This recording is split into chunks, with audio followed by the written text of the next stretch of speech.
انشالله قبول باشه. از همگی عذرخواهی میکنم اگه که مصد اوقات میشم دیگه. دوستان هم فرمودن من اطاعت کردم، وگرنه که عزیزان همه ماشاءالله فرهیخته هستن و بهتر از بنده مطالب رو میدونن.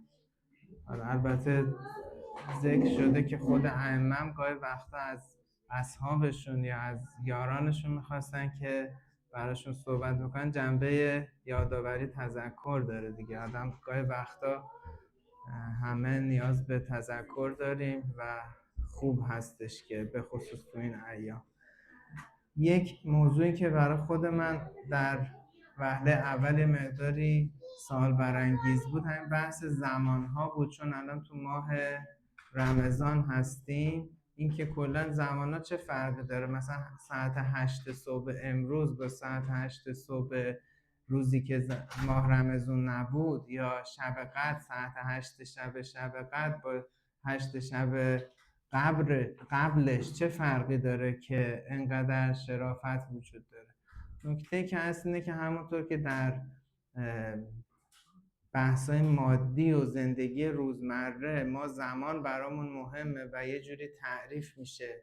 مثلا یه جلسه میگن فلان ساعته، اگه شما 10 دقیقه دیر برید منتظر گذاشتید، ممکن دیگه جلسه رو شروع بکنن یا اصلا در ببندن، شما رو راه ندن. سر کلاس دانشگاه میریم، سر جلسه امتحان میریم.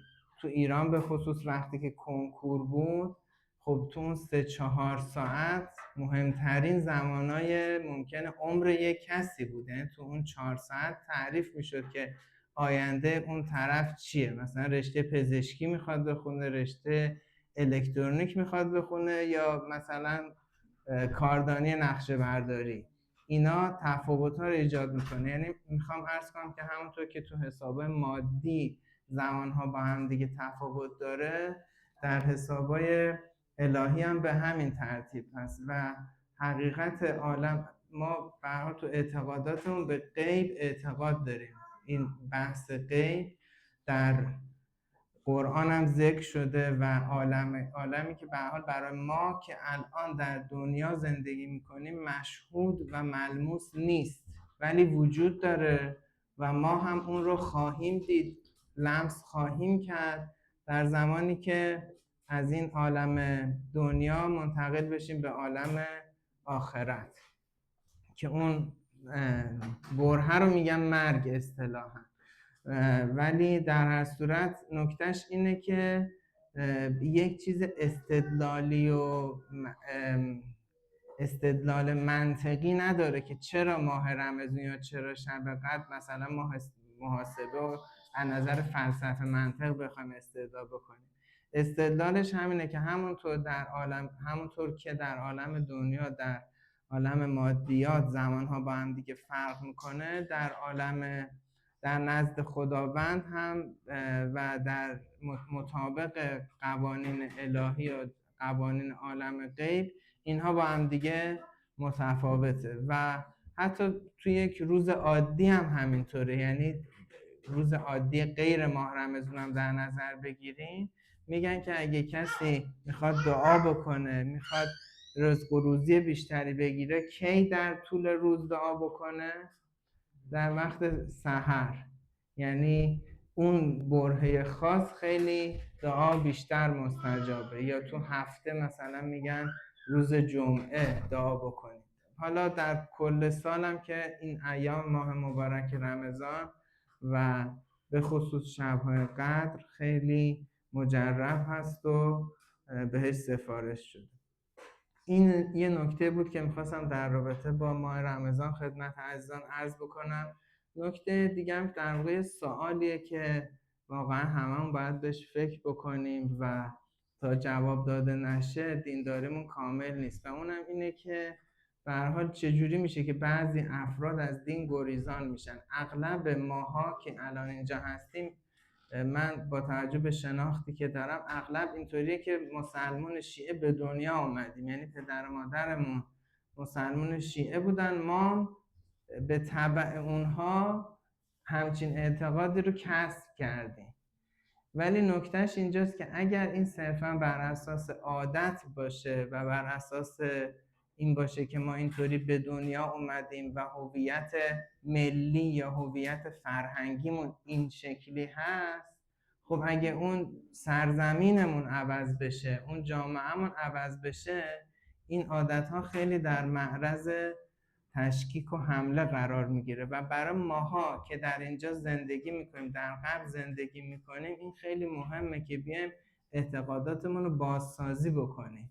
اینه اصلا یک بار برای همیشه فکر کنیم که ما الان اصلا به هیچ دینی اعتقاد نداریم و میخوایم دینمون رو انتخاب کنیم و وقتی که میخوایم دینمون انتخاب کنیم واقعا به محققانه بگردیم. همون کاری که سلمان فارسی کرد. سلمان فارسی ما حالا به عنوان یه آدم مهذب و روحانی و عابد و زاهد و خیلی اصحاب خوب پیامبر میشناسیم، ولی قبلش که اصلا مسلمان نبود، قبلش اصلا تو شبه جزیره عربستان نبود، از همون فارس یا ایران خودمون اونجا اومده بود، به دنبال حقیقت بود، به دنبال این بود که ببینه که به هر حال حقیقت دنیا چیه، حقیقت عالم چیه و اونو کشف کنه و در نهایت در حضرت پیامبر صلی الله علیه و آله و سلم یافت اون قضیه رو. و تمام آدمایی که به پیامبر در صدر اسلام تو مکه ایمان آوردن همینطوری بودن، از ابوذر و مقداد و عمار بگیرید تا خود حضرت علی، یعنی به این ترتیب بودن که دنبال حقیقت بودن. و ما الان یک صحبتایی که میشه مثلا بحث تقلید و اینا هست، تقلید اصلا این خیلی مهمه، همه احتمالا میدونیم، ولی باید تذکر داده بشه تقلید برای اصول دین نیست. یعنی کسی اگه تو اصول دین، یعنی توحید، اعتقاد به توحید، معاد، نبوت، امامت و عدل تقلید بکنه، این ایمانش قابل قبول نیست. یعنی ما خودمون باید اصول دین رو بهش رسیده باشیم بر اساس استدلال. اصول دین هم هیچ تقلیدی نیست. تمام رساله های مراجع تقلید هم که نوشته شده همش برای فروع دینه و احکام. اصلا اصول دین کاملا باید عقلانی باشه، هر کسی خودش باید تحقیق بکنه. خیلی و این خیلی اهمیت داره. نکته‌ای که هست اینه که الان از ما به عنوان مسلمان بپرسن آدمایی که دین گریزن یا دین ندارن، الان اصلا ماه رمضان براشون فرقی نداره با زمانی که نیست، چه جور آدمایی هست؟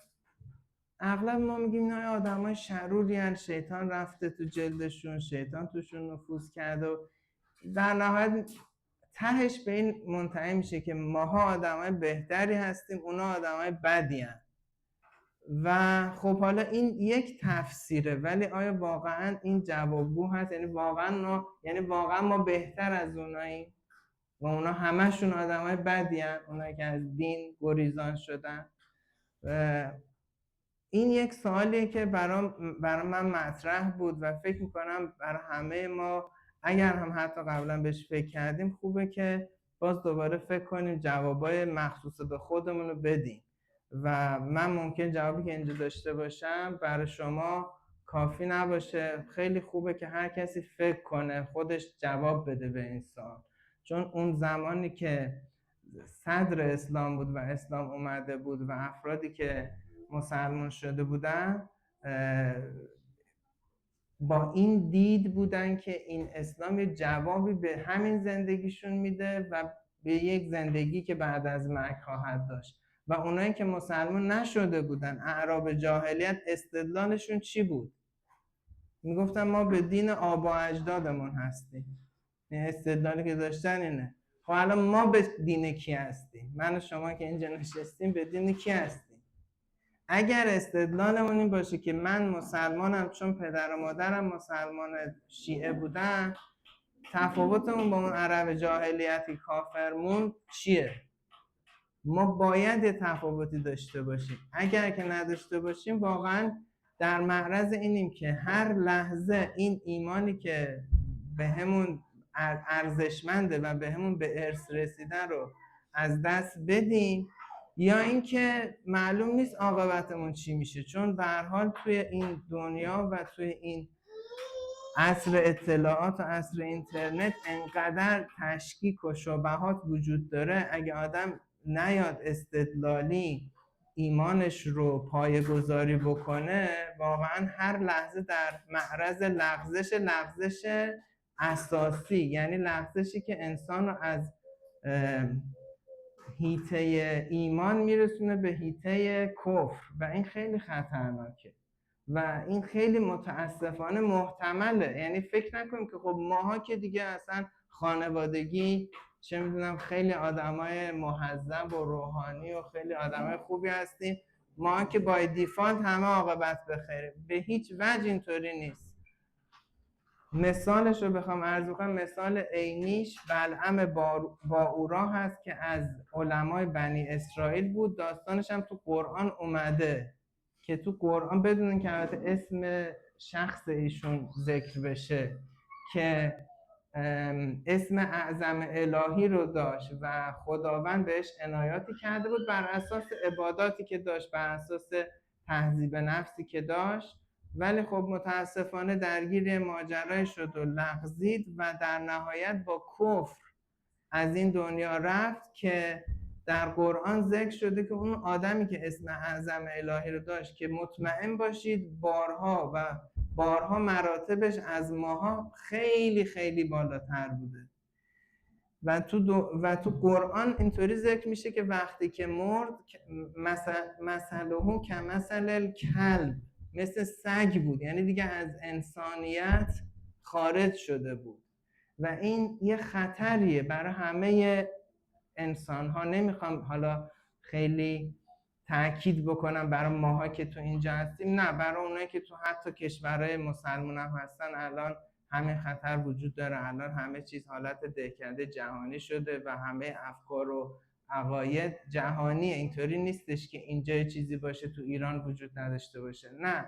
ولی برای ماها که الان از در این ساختمون میریم بیرون، الان امروز هم شب تعطیلیه دیگه، شب یک شنبه است، انواع اقسام اموری که انسان رو به غفلت وادار بکنه وجود داره. ما باید خودمون این رو برای خودمون حل بکنیم، وگرنه نخواهیم تونست که ایمانمون رو حفظ کنیم به صورت پایدار و دائم درگیر این شک و تردیدها خواهیم بود. خب حالا سوال اینه که عوامل دینگریزی چیه؟ چرا آدما بیدین میشن؟ حتی من تمرکزم توی این سوال بر اینه که آدمایی که دیندار بودن و بعد دین رو گذاشتن کنار، که من توی همین مدتی که اینجا هستم افراد بیش از 2 رقمی دیدم، آدمایی که خیلی مذهبی بودن و یه مدتی اینجا بودن و یه مدتی به هر حال میگم احتمالاً صرفاً بحث عادت و بحث تقلید و اینا بوده و بعد دیگه گذاشتن که بعدم که متأسفانه بعضی آدمای با ایمان اگه که آدمای خوب اگه بد بشن دیگه بد عادی هم نیستن. حالا الحمدلله ما اینایی که میشناسیم اینطوری نیست، چون ولی تو تاریخ داشتیم دیگه آدمایی که اولش خوب بودن بد میشن، دیگه بد خیلی بد میشن. چرا؟ چون فکر میکنن که قبلا یه چیزی رو از دست دادن، برای اینکه الان جبران کنن دیگه خیلی توی اون وادی انحراف و اینها زیاد وارد میشن. حالا من یه چند تا جواب برای موضوع دارم، خوشحال میشم که عزیزانم اگر که نکته دارن بفرمایید. یکیش اول 3 تا عامل هست به نظر من، بر اساس چیزی که به ذهنم اومده مطرح میکنم. عرض کردم باز دوست دارم که عزیزانم مشارکت بکنن و استفاده بکنم از فکر دوستان. یکی تضاد بین حرف و عمل هست، یعنی مثلا کسی که روحانیه، کسی که عالم دینه، کسی که مداحه، کسی که قاری قرآنه، میاد یه چیزی میگه یه جوری دیگه عمل میکنه، که توی اشعارمون هم داریم دیگه، عالمان که این جلوه در محراب و منبر میرسد، چون به خلوت میرسد آن کار دیگر میکنه. بحث ریاکاریه، یعنی تضاد بین حرف و عمله، که خب این دیگه الان توی جامعه ایرانی ما خیلی بارزه دیگه. مثلا میگن آقا شما که فرض بکنید میگی نباید دروغ گفت، نباید تهمت زد، چرا خودتون مثلا میرین به مخالفان سیاسیتون دروغ میبندین یا تهمت میزنین یا مواردی مثل یا استانداردهای دوگانه. یا به هر حال ببین این خیلی خطرناکه که هر گناهی رو اگه که واقعا آدم حواسش نباشه ممکنه متوسل بشه به توجیه. یعنی دروغ رو بگه که آقا این دروغ مصلحتی بود، تهمت رو بگه آقا این که همه میدونن، غیبت رو همینطور، مواردی مثل این. پس یکی تضاد بین حرف و عمل دینداران هست و رهبران مذهبی. دوم ادراک تضاد بین عقل و دین هست. یعنی یه سری احکام دین داره که این به نظر میاد که با عقل سازگار نیست یا ظالمانه است، که تو این قسمت آقای دکتر شعبانی چندین جلسه در رابطه با رابطه عقل و دین صحبت کردن. من ارجاع میدم، یعنی برای جواب این موضوع ارجاع میدم به اونجا که عزیزان انشالله برن اون ویدیوها رو گوش بدن. تو یوتیوب محفل اونس هم هستش که مثلا حکم اعدام غیر انسانیه یا بعضی احکام حدودی که داریم اینها دیگه الان با توجه به شرایط جامعه امروز قابل اجرا نیست. یا بعضی، حالا به غیر از احکام، بعضی از عقاید، مثلا بحث امامت، بحث اصول دین، اینها ممکنه که از نظر استدلال عقلانی و اون برهانش بعضی از عزیزان هنوز توجیه نشده باشه، توجیه دقیق وجود نداشته باشه. و سوم مستجاب نشدن دعاهاست. این مثل این میمونه که توی به هر حال توی منبرها، تو صحبت‌ها، تو آموزهای دینی ما خیلی شنیدیم که آقا برین در خونه اهل بیت، برین در خونه خدا دعا بکنید، خدا مستجاب میکنه. خدا خودش تو قرآن مگه نگفته که ادعونی استجب لکم؟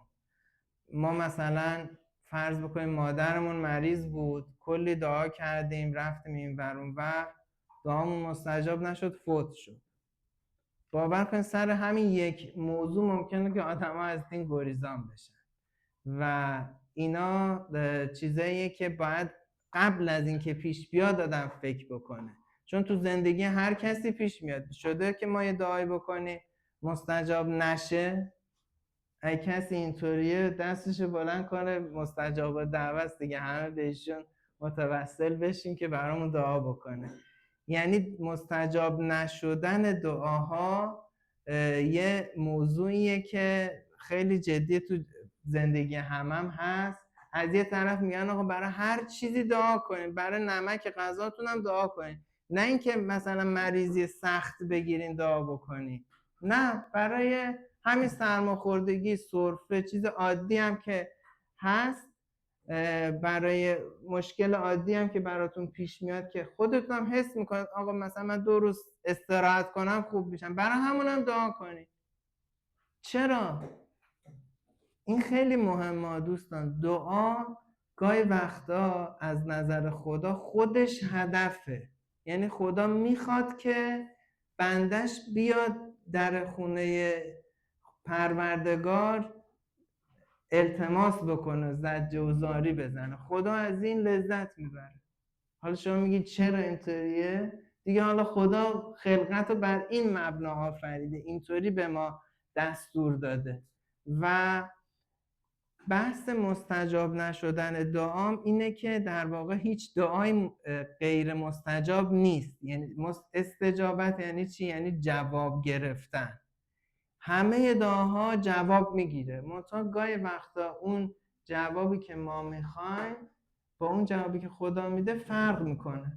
توی روایت داریم از پیامبر اکرم که همه دعاها جواب میگیرن، منتها 3 نوع جواب ما داریم.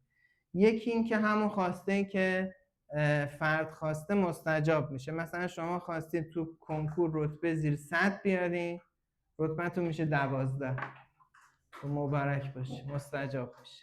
خود شما خواستین یک مریضی سلامتی پیدا کنه، خدا شفا بهش بده، مستجاب میشه. پس این قسم اول که خب هدف اصلی هم همینه دیگه، منظور اغلب ما از مستجاب شدن دعاها همین. دوم اینکه اون دعایی که کردین، اون خواسته شما برآورده نمیشه، ولی یه بلا به جای اون یه بلایی ازتون دفع میشه تو همین دنیا. و خب اینم یه جور جواب دیگه، یعنی این نوع دوم هم یه جور جوابه. و سوم این که اگر که توی این دنیا هم هیچ اثری نداشته باشه، یعنی اون خواستتون برآورده نشه و بلا هم دفع نشه، تو اون دنیا خدا قول داده که من یه پاداشی بهتون میدم که راضی بشی. در همین چند روز پیش یک روایت خوندم که خدا توی جهان آخرت، تو عالم قیامت، از بعضی از بندهاش عذرخواهی میکنه.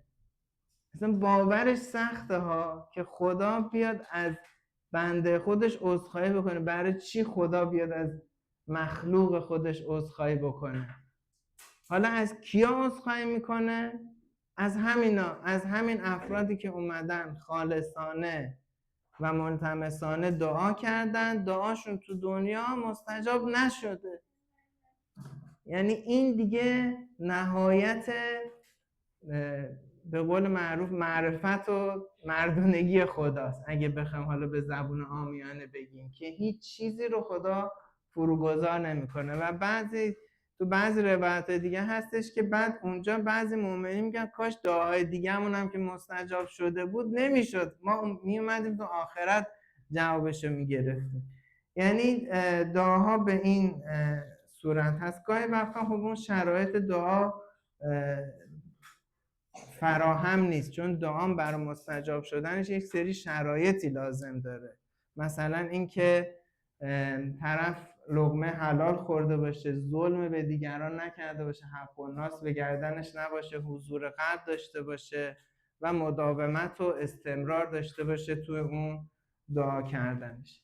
پس حالا به نظر من الان عوامل دینگریزی این سه تاست.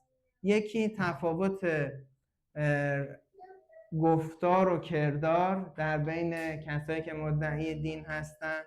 دوم بحث غیر عقلانی بودن بعضی احکام و عقاید دینی.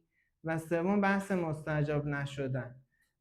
برای اون بحث دوم که بحث رابطه عقل و دین بود، من حتما ارجاع میدم به بحث های دکتر شعبانی، چون ایشون خیلی کامل و مبسوط توضیح دادن. ولی فقط یه نکته اینجا ذکر بکنم که این تو ذهن افراد عزیزان نمونه که عقلایی بودن با عقلانی بودن فرق میکنه.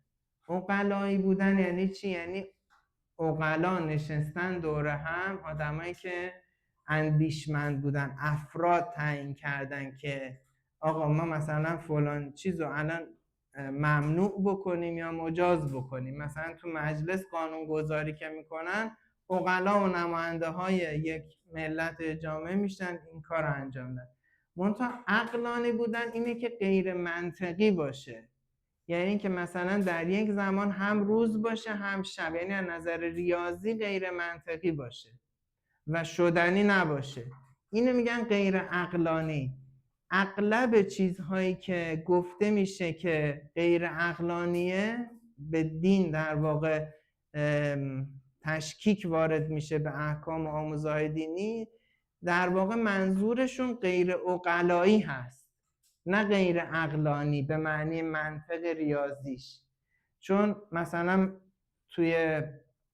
مثلا فرض کنید که اگر که یه جوری احکام دین بود که شما در 24 ساعت در شبانه روز ما داریم، ما باید 30 ساعت عبادت میکرد، این میشد غیر عقلانی چون امکان پذیر نبود. ولی الان مثلا ما نمازی که میخونیم 17 رکعتی که هست با این سرعت متوسط، حالا نهایت 20 دقیقه 25 دقیقه بیشتر طول نمیکشه. حالا وضو و تعقیباتش هم بخوایم حساب بکنیم نیم ساعت. این نیم ساعت از 24 ساعت مثلا در روز به صورت واجب که اعمال هست، این چه چیز غیر عقلانی داره یا مشکلی داره؟ یا حالا اون بحثاش مفصله، چون این خیلی بحث جدی هست، من دیگه نمیخوام واردش بشم، ولی جوابش گفته شده. اون بحث اول تضاد بین حرف و عملم عزیزان این همیشه تو عالم بوده، یعنی مخصوص ما نیست، مخصوص این دوران نیست، همیشه. همین الان شما نه فقط تو اسلام، چقدر شنیدین که همین مدارسی که مدارس شبانه روزی که برای بومیان بوده و توسط راهبه های کاتولیک و رهبران مذهبی کاتولیک، اصلا توسط کلیسا اینا اداره می شده دیگه در دهه های گذشته و خیلی هم قدیمی نیست، یعنی تا دهه 1950 1960 70 کاملا وجود داشته، حتی تا دهه 1990 هم بعضیش تو آلبرتا بوده، یعنی اینطوری نیست که 100 سال پیش دیگه جمع شده باشه، نه، تا همین 40 50 سال پیش خیلی شایع بوده و اینجا وجود داشته. و خب اینا نحوه رفتار با کودکان بومی و نحوه و حالا حتی بگیم سوء استفاده هم اگه نبوده باشه، بدرفتاری که داشتن که به هر حال اون بدرفتاری منجر به مرگ این بچه‌ها می‌شده و اینها رو دفن می‌کردن در قبرهای بدون نام و نشان. این دیگه نهایت وحشیگریه دیگه. اینا رو کی انجام میداده؟ رهبران مذهبی. اینا رو مثلا یه معلم عادی انجام نمیداده، دولت رسمی کانادا و وزارت آموزش پرورش انجام نمیداده، رهبران مذهبی انجام میدادن، چون میخواستن این بچه‌ها رو نسلشون رو مثلا متمدن بکنن و مواردی مثل این. حالا توی اسلام خودمون هم هست دیگه از اینجور موارد. حالا باز بحثش مفصل، اینم میگذارم، فقط خواستم بگم که این ستاست به نظر من. حالا شما فکر بکنید تا آخر جلسه هر چیز دیگه تونستین اضافه بکنین که من خودم استفاده میکنم. خیلی دیگه وقت از آن نگیرم، ولی میخواستم اینو خدمتتون بگم که کلا الان اگه که ما بخوایم بیایم دوباره تمام اعتقاداتمون رو پای ریزی بکنیم، بعد از اول شروع بکنیم. اولم چیه؟ اولین چیز یعنی الان فرض بکنیم که ما نه مسلمانیم نه هیچ دینی داریم نه اصلا تعهدی به کسی داریم برای اینکه اعتقاد خاصی داشته باشیم. سوال اول اینه که اصلا در این دنیایی که من یه روز به دنیا آمدم، یه روز جوون هستم، قوه بدنی دارم و یه روزم حالا پیر میشم و از دنیا میرم، یا شاید هم تو جوانی از دنیا رفتم، کم نداشتیم.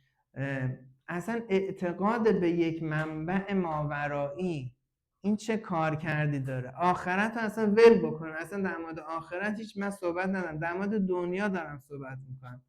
و اگر که ما بخوایم جواب بدیم به این موضوعات، بعد فکر میکنیم اصلا هیچ بهشت و جهنمی نیست. شما فرض بکن هیچ بهشت و جهنمی نیست، تو همین دنیا اعتقاد به خدا، اعتقاد به دین باعث میشه که همین دنیامون رو ما بهتر اداره بکنیم، تو همین دنیامون آرامش بیشتری داشته باشیم یا نه.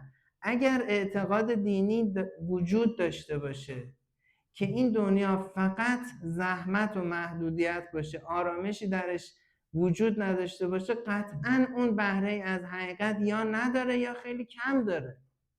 یعنی نمیشه انتظار داشت از یه آدمای بیان مؤمنانه تو دنیا زندگی بکنن، دائم عذاب و زجر و زحمت بکشن و هیچ لذتی اون دینداری براشون نداشته باشه. این مهمترین نکته است و جوابش تو دو تا چیزه به نظر من. یکی این که حالا اینجا بحث اسلامم من ندارم، فقط اعتقاد به منبع ماورایی، یعنی به قادر مطلق، اعتقاد به این موضوع کارکردش در دنیا چیه؟ یک اینه که یه پدیده که تو زندگی همه انسان ها هست و احتمالش به معنای ریاضی احتمال وقوعش 100%. ما کمتر چیزی داریم که احتمال وقوعش 100% باشه، ولی مرگ چیزی که در زندگی همه هست و هممونم مطمئنیم که پیش خواهد آمد. حالا شما به مسئله مرگ چجوری میخواین جواب بدین؟ اگه هیچ اعتقادی به ماوراءالطبیعه نداشته باشین چجوری میخواد جواب داده بشه؟ خیلی ساده است دیگه، میگم مرگ مساوی با نیستی. یعنی همونطور که یه گلی یه وقتی شکوفه میداد یه وقتی هم پرپر میشه، آدم هم همینطوریه. همونطور که یه درخت یه روز سبزه یه روز زرده یه روز هم خوش میشه قطعش میکنن، آدم هم اینطوریه. و بعضی هم هستن این اعتقادو دارن ولی الان شما فرض بکنید که ما الان همچین اعتقادی داشتیم، این اعتقاد آرامش بخشه یا اضطراب بخش؟ اگه فکر بکنیم که اصلا این دنیا با مرگ تموم میشه و دیگه هممون میریم زیر خاک، جزء خاک میشیم، هیچ چیزی از همون باقی نمیمونه، هر روز از زندگی یک زجریه برای خودش دیگه. چرا؟ چون فکر میکنیم که هر روز که میگذره به اون نیستی و نابودی نزدیکتر میشیم.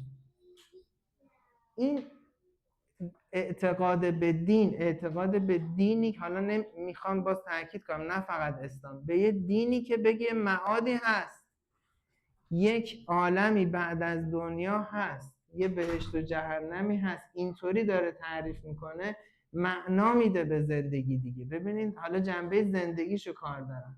گاهی وقتا این زنادقه، ببینید ما نکته که هست اینه که فکر میکنیم این شبهاتی که وجود داره هم مال عصر قرن 21 یا عصر قرن 20 و اینا رو قبلا کسی مطرح نکرد، جوابی هم بهش داده نشده، ولی 99% شبهات دینی رو امام صادق، امام رضا و ائمه دیگه تو مناظره هاشون و تو صحبت هاشون جواب دادن. ولی خب ما باید بریم بگردیم و پیدا کنیم. توی همین صحبت ها میگه که از زنادقه به امام صادق گفته بود که داشت تو مکه بود و مسخره میکرد که اینا چی، این آدما دارن طواف میکنن، یه عده داشتن طواف کعبه رو میکردن، اون طرف مسخره کرد، گفت اینا چیه، مثل بلا نسبت حیوان دارن دور همدیگه میچرخن و اینا، و گفت این هیچ معنایی نداره. امام صادق دیدن که استدلال با همچین آدمی که نمیتونه از قرآن و از احکام و از روایات و اینا باشه جلوی امام صادق، ایشون فرمودن که ببین اگر که اینا اعتقادشون درست باشه و در پس این دنیا یک حقیقت ازلی وجود داشته باشه و ابدی وجود داشته باشه که دیگه در واقع سرنوشت ابدی آدم رو تعیین میکنه، اگه این راست باشه اینها برد کردن و تو نابود میشی.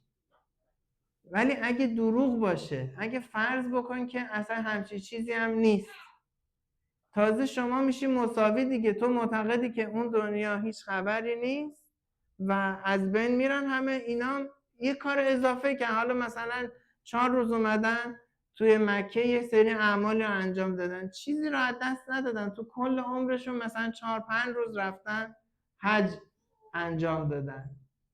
ولی در انتها باز بهشون میگم مطمئن باش که این یک حقیقتی وجود داره، در پسش یه حقیقتی هست و اون عالم آخرت هستش.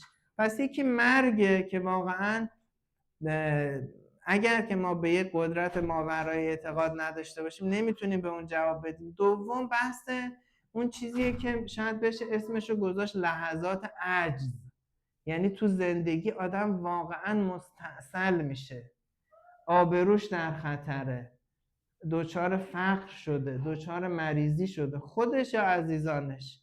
در اون زمان شما بهتره که به یه منبع ماورایی اعتقاد داشته باشی یا نداشته باشی. من خودم شاهد بودم آدمایی که به هر حال مریضی لاعلاج داشتن و رفتن شفا گرفتن، حتما شما هم شنیدین. ولی خب به هر حال این یه چیزی قابل انکار نیست. ولی نکته اصلی که من دارم میگم بحث آرامش بخشیه که با صرفاً با یه اعتقاد معنوی و اعتقاد ماورایی هست که آدم میتونه به بحث مرگ و لحظات عجز جواب بده. اگه غیر از این باشه و آدم صرفا بخواد بر اساس مادیات زندگیشو اداره بکنه، قطعا اضطرابش بیشتره. به همین خاطره که تو این همین جامعه که ما داریم توش زندگی میکنیم چه چیزایی شایعه؟ شبا میرن برای خوشگذرونی چی کار میکنن؟ الکل و مواد مخدر، انواع و اقسامش. حالا مواد مخدر اینجا شیکتره، خیلی جسم آدم رو زود از بین نمیبره، ولی برای چیه که این کار رو انجام میدن؟ هدف چیه؟ هدف اینه که آقا بیخیال شو، فکر این چیزا رو نکن، فکر مرگ رو نکن، فکر یه چیز. وقتی در مورد مرگ صحبت میکنم میگم نمیخوام در مورد چیزای بد صحبت بکنم. خب باشه صحبت نکن، ولی خب سرت که میاد که بد یا خوب هرچی که هم. مثل اینه که من نمیخوام مثلا در مورد هوای منفی 30 درجه تورنتو صحبت کنم. خب باشه صحبت کردن و آمادگی نداشتن دلیل بر این نیستش که اون اتفاق نیفته. شما اگه میدونی داری میخوای بری جایی که دماش تو زمستون ممکنه منفی 30 یا حتی سردتر باشه، باید آمادگی کسب بکنی دیگه. و این مواردی هستش که به نظر من اومد که هممون باید بهش توجه بکنیم و یه مبنای برای دینداری که بر اساس عادت نباشه.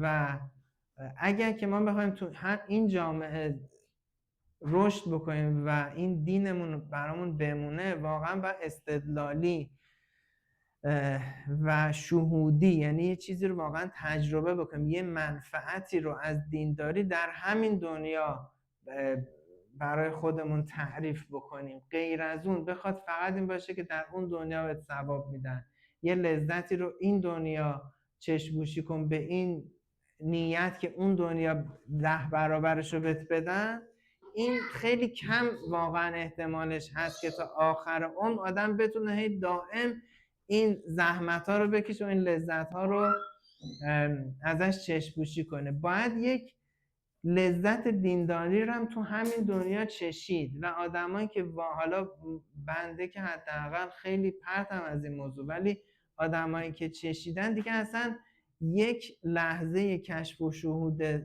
دم سحری که دارن با میلیاردها میلیارد ثروت معاوضه نمی‌کنن و این یه چیز حقیقتی داره. یعنی این به حکومت، الان بعضی حالا هممون ایرانی هستیم دیگه، نگرانیم که الان سر حکومت چی میاد و این حکومت دینی بره چه اتفاقی میفته، چی میشه، دین مردم چی میشه.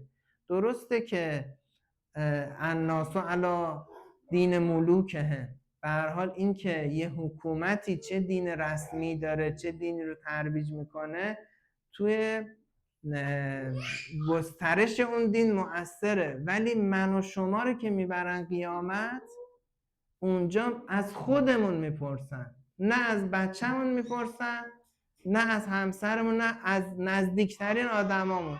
اگرم از اونها سوالی بشه اینه که حق اونها رو رعایت کردی یا نه.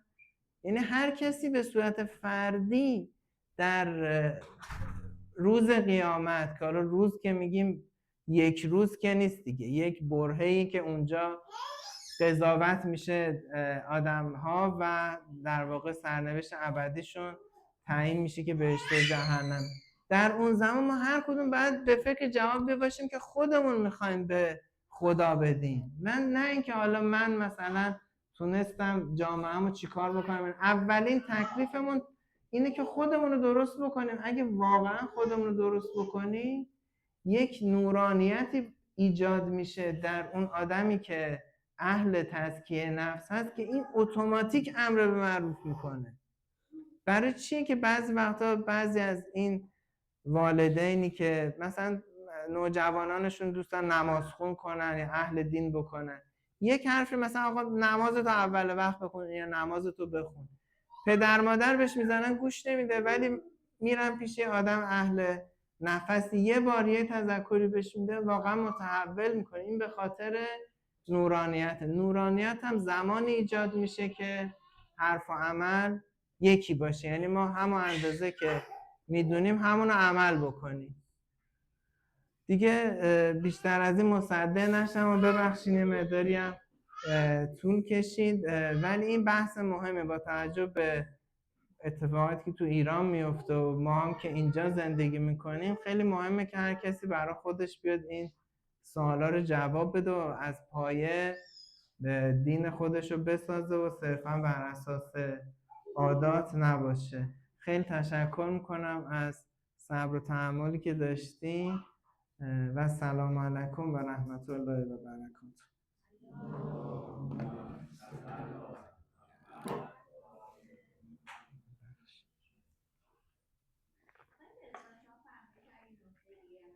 بله.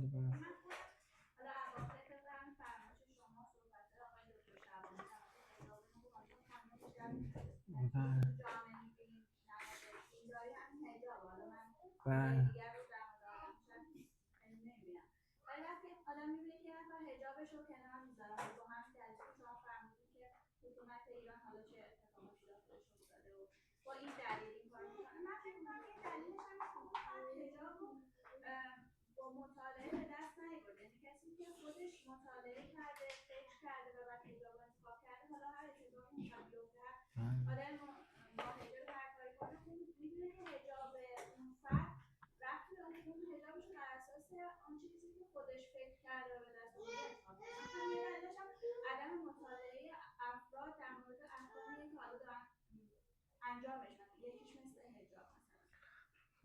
دقیقا همینطوریه. منتها نکته ببینید رو احکام و فروع دین، نکتهش اینه که اینا تعبدیه. مثلا کی گفته نماز صبح باید 2 رکعت باشه؟ برای چی مثلا ما برای چی اینطوری نماز میخونیم؟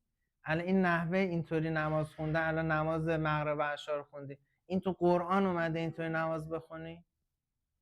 بعضی چیزا رو، همه چیزم خب میگن آقا این کجای قرآن اومده؟ خب ولی این از کجا اومده؟ از سنت پیامبره دیگه. پیامبر گفته همونطور که من نماز میخونم شما هم نماز بخونید و همونطور که من وضو میگیرم، همونطور که حج به جا میارم، هر کاری که میکنم. و این قسمتش بحث شکلش تقلیدیه دیگه. این قسمتش یعنی ما اون چیزی رو عمل میکنیم که معصوم به ما رسونده، گفته شده، و اونش دیگه استدلالی نیست. این که مثلا حدود حجاب چقدر، یک کسی ممکن بگه که اصلا حجاب حدود مربوط به بدن، مربوط به موی سر نیست. متوجه؟ این دیگه استدلال اینطوری که نیست دیگه. اون مبنایی که ما داریم برای استنتاج احکام، که این احکام در اصل خودش شریعت در واقع یک چیز واقعیه، یعنی یک راههای واقعی برای رسیدن به خداست. و این که من میگم حالا دوستان ممکن شعاری به نظر به، ولی واقعا آدم اگه بره تو بحرش، آدمای اندکی که دین دارن اینا هیچ وقت دنبال مادیات نیست. یعنی تو همین الان تو حکومتی که الان هم دینیه، واقعا من سراغ ندارم در بین افرادی که حالا خیلی سمت دارن یا آنچنانی هستن یا اسمشون معروفه، یا آدم مهذب آنچنانی، ولی از قدیم، از قبل از انقلاب، مثلا علامه طباطبایی، اینا ببینید چجوری زندگی میکردن، یا روحانیون قبل از انقلاب. همین الان روحانیون غیر دولتی چجوری زندگی میکنن؟ بسیار بسیار با قناعت زندگی میکنن، تقریبا دنیا در حد بخور و نمیر و همون اکتفا میکنن. و اینها متصدی این هست استخراج احکام هستن برای ما. و کی اینو گفته؟ خود حضرت امام زمان گفتن که در غیاب، در نبود من به کیا مراجعه بکنید؟ به این علمایی که این ویژگی ها رو دارن. حالا فعلا توی عصر ما خب از علمایی که ما داریم مراجع تقلید، حالا این حوزه های علمیه‌ای که به مردم وابسته هستن نه به حکومت، و از اونجا حقوق نمیگیرن، از مردمی که خمس و زکات میدن در واقع تغذیه میکنن، اینها باید گرفته بشه دیگه احکام دین. ولی خب نکتهش اینه که ما اول بپذیریم که اصلا آقا نیاز به یه قدرت ماورایی هست. دوم، سوال دوم، حالا اگه فرصت بشه بعدا صحبت بکنیم، که خب حالا اصلا یه دینی نیاز داریم. کی گفته دین اسلام؟ کی گفته تشیع؟ برای چی این؟ و اینا باز همه استدلال داره. و من در نهایت اینه که اول بپذیریم و بعدش هم بدونیم که آقا تو این دنیا ما اومدیم، فقط اومدیم سر جلسه امتحانی. برای چی؟ برای اینکه ابدیتمون رو تعیین کنیم. همین. یعنی این دنیا فقط محل گذره. این البته واقعا پیاده سازیش توی زندگی آسون نیست، سخته. مثلا من الان خودم بچه کوچیک دارم. این بچه شب، حالا مادرش که بیشتر زحمتاشو میکشه، هر کسی که بچه داره شب بیدار میشه، بیدار خوابی آدم باید بکشه، بعد صورتتو چنگ میزنه، سر داد میزنه، هر کاری ممکنه بکنه، ولی تو باید بگی چی؟ این امانت خداست دست من، این مخلوق خداست، من حق ندارم که اصلا یک پشت دستش بزنم و بعد باهاش مدارا بکنم تا زمانی که دیگه خودش تشخیص بده، خودش بشه یه انسان بالغ و تصمیم بگیره. ولی اون دنیا میان از ما میپرسن که شما که مادر بودی، شما که پدر بودی، با بچت چیکار کردی؟ نمیپرسن که بچت مسلمون شد یا نامسلمون شد. اگه که تو وظیفت خوب انجام داده باشی اون نامسلمون بشه، دیگه تو قیامت شما مسئول نیستی. و البته وظیفت انجام نداده باشی اون نامسلمون بشی، باز مسئولی. نکته اینه که ما متأسفانه تو دینداریمون همش به دیگران کار داریم. اصلا امر به معروف و نهی از منکر دنبال اینیم که یه تذکر به دیگران بدیم. خب من به شما قول میدم اصلا امر به معروف اولین نکتهش خودسازیه. اینکه خودمونو اگر واقعا یه کسی خودشو بسازه، یعنی اون چیزی که عقیده داره رو عمل بکنه، خدا اینطوری وعده داده که یک نورانیتی در وجودش قرار داده میشه که این اطرافیان هم از اون نورانیت استفاده میکنن، اصلا در واقع درک میکنن بدون اینکه حتی یک کلمه گفته بشه. حالا اگه کلمه گفته بشه که هیچی بمانه. خب تو همین صحبت‌های علما و اینایی که با امام زمان ارتباط داشتن ما اینو میبینیم که دیگه مثلا یک جمله دو جمله صحبت میکنن یا حتی سکوت میکنن، بقیه استفاده میبرن. حالا یکی بیاد اینجا مثل من یه ساعت هم صحبت بکنه، زیاد ممکنه تأثیری نداشته باشه. در هر صورت آره قطعا این هست، ولی مشکل اینه که متأسفانه تو این عصر فعلی ما چون همه اسلام سیاسی شده، یه چیز از نظر سیاسی هم اشتباه در میاد، میگن آقا بیا تحویل بگیر و خب واقعا جواب دادن به این سخته. این یکی از ابتلاعات غیبته. یکی از سختی دینداری در زمان غیبته. ولی از طرف این همیشه گفته میشه که دینداری در زمان غیبت مثل اینه که آدم آتیش تو کف دستش نگرده. این درسته، نمیخوام رد کنم، ولی یه روایت دیگه ای رو قبلا هم خدمت عزیزان گفتم، بگم که در زمان ببخشید من دیگه زیاد صدام کشش نداره. در زمان پیامبر از ایشون اصحاب نه ببخشید خود پیامبر میپرسن که میدونیم برادران من کی هستن، از اصحاب میپرسن که میدونیم برادران من کی هستن، بعد اونا تعجب میکنن خب برادران مگه غیر از ما برادران شما هستیم؟ غیر از ما که اصحاب شما هستیم شما برادران دیگه ای دارین؟ حضرت میفهمن آره برادران من کسانی هستن که در آخر زمان من رو ندیدن، ما رو ندیدن و از روی سیاهی نوشته ها به ما اعتقاد دارن و این مهم، این ماییم. اگر که بتونید از روی همین نوشته ها بدون اینکه معصوم ببینیم اعتقادمون رو حفظ کنید، طبق گفته حضرت میشیم برادر پیامبر. ولی این سخت، آسون نیست، ولی به هر حال بعد آدم از خدا بخواد و یک چیزی که واقعا سفارش شده، آدم اگه که شک کرد، چون شک متاسفانه خوره ایمان دیگه، اگه شک کرد از امام زمانی، از خود حضرت پروردگار باید بخوایم که کمکمون کنه و من فکر نمی کنم واقعا کسی خالصانه هدایت رو از خدا خواسته باشه و خدا نصیبش نکنه. چون همه فلسفه خلقت انسان اینه که انسان هدایت بشه و اینم دست خودشه، یعنی باید خودش بخواد که هدایت بشه. اگه کسی بخواد و از خدا اینو تقاضا بکنه، قطعا خدا اسبابش رو براش فراهم میکنه. خب دیگه من بیشتر مزاحم نشم، اگه که سوال دیگه هست در خدمتتون هستم.